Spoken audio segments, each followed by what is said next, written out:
ভাইজান আগে কাজ বাজ করতে পারতো, ব্যবসা বাণিজ্য করতো, সংসার চালাইতো, কিন্তু এখন তো সে অন্ধ হয়ে গেছে। তার চোখ নাকি আর কোনোদিন ভালো হবে না। সুতরাং অন্ধ হাতি টানা আর আমাদের কোনো ইচ্ছা নাই। এখন থেকে ভাইজান রইলে আমাকে পরিবার থেকে আলাদা হয়ে যাবো। এইটা কি তোর সিদ্ধান্ত নাকি আদেশ? এই সিদ্ধান্ত আমি আর মনিরে বুদ্ধি করে নিচ্ছি, তারপর আদেশ জারি করছি। তোমাকে ভাইরে তোমরা বাড়ি থেকে বাইরে করে দিবা, আলাদা করে দিবা? তোর না বড় ভাই? তুমি চুপ থাকবা? তোর আব্বারে চুপ থাকতে কষ্ট, তোর বড় ভাইটা অন্ধ হয়ে গেছে, তারে আলাদা করে দিবি। এই কথাটা কি একবারও তোর আব্বারে জিজ্ঞেস করা উচিত ছিল না? তো গো, আবার বড় পোলাটা তো সারা জীবন সংসারটা টানছে, তোর কাছে কোনোদিন চাইছে কোনো টাকা পয়সা?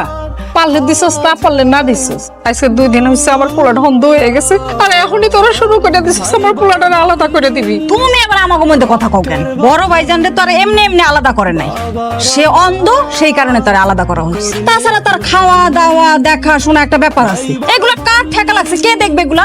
আজকাল একজন মানুষ নিজের খুরপুর চালাইতে কষ্ট হয়ে যায়, তার উপর ওনার খুরপুর চালাইবো কে? উনি বিবাহিত, ওনার বউ আছে, উনি ওনারটা চালাইবো, ওনার বউয়ের খরচ চালাইবো। আমরা চালাইতে পারবো না, আমরা কোনো দায়ও নিতে পারবো না। আমার স্বামীর তো ইনকাম বন্ধ, আমরা কিভাবে চলবো?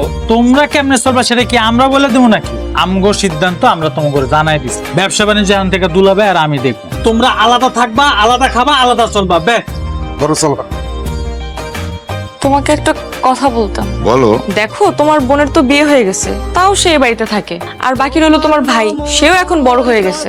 এখন তো উচিত তাদের দুইজনেরই নিজের জীবন নিয়ে ভাবা, তাই না? তুমি তাদেরকে আলাদা করে দাও, তোমার ঘাড়ের উপরে বসে এভাবে খেলে তো তারা জীবনে কিছু করতেই পারবে না।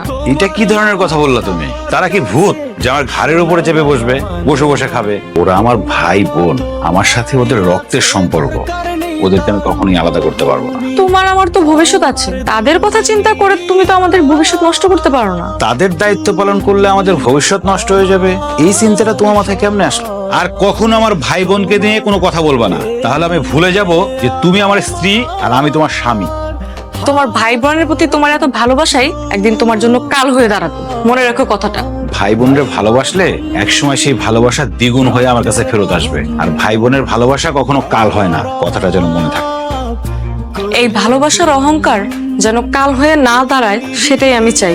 বাবারে, আমি মা হয়ে তো ওর কাছে হাত জোর করে কইতেছি, বড় ভাইরে আলাদা করে দিস না, ও অনেক অসহায় হয়ে যাইব। ঘরে আমার শ্বশুর আপা অসুস্থ, একটু পর পর কাশি দিতেছে, আপনি আমার শ্বশুর আপার কাছে যাই বসেন, আপনি আমগো মাঝে কথা বলতে আইসেন। তুমি এইবারের মায়ের জামাই, আমি এই বাড়িতে থাকি বইলা তোমার মা আমার মুখের উপর খোঁটা দিয়া দিল। তুমি এটা খুব খারাপ করলা, তুমি এখান থেকে ঘরে যাও। আমি আবারও কইতেছি, তোরা তোর বড় ভাইরে আলাদা করিস না। তোরা ও এই সংসারটার জন্য কি না করছে? তোকে লেখাপড়া করায় নাই, তোরে ভালো জায়গায় বিয়া দেয় নাই, তোর জামাইরে চাকরি দেয় নাই, তোরা সব ভুলে গেলি। তুমি আর আব্বা কি 2 বেলা খাইতে চাও নাকি রাস্তাঘাটে ভিক্ষা করতে চাও? কোনটা? কি করলি তুই? তুমি যদি ভাইজানের পক্ষ নিয়ে কথা কও, তাহলে তোমাকে দায়িত্ব আমরা নিতে পারবো না। ভাইজানের লগে লগে তোমার ওই বাড়ি থেকে বাইর করে দেবো। তোরা 3টা ভাই বোন একই পেটে ছিলি, পরে তোরা আলাদা করিস না মা। ব্যবসা বাণিজ্য, টাকা পয়সা সবকিছু না আমার হাতে, সুতরাং তারা যা কিছু করবে আশা করি ভালো মন্দ বুঝে শুনেই করবে। শুনছ আম্মা, যদি কয়টা খাইতে চাও, ওষুধ বড়ি খাইতে চাও, তাহলে আমাদের কথা শুনো।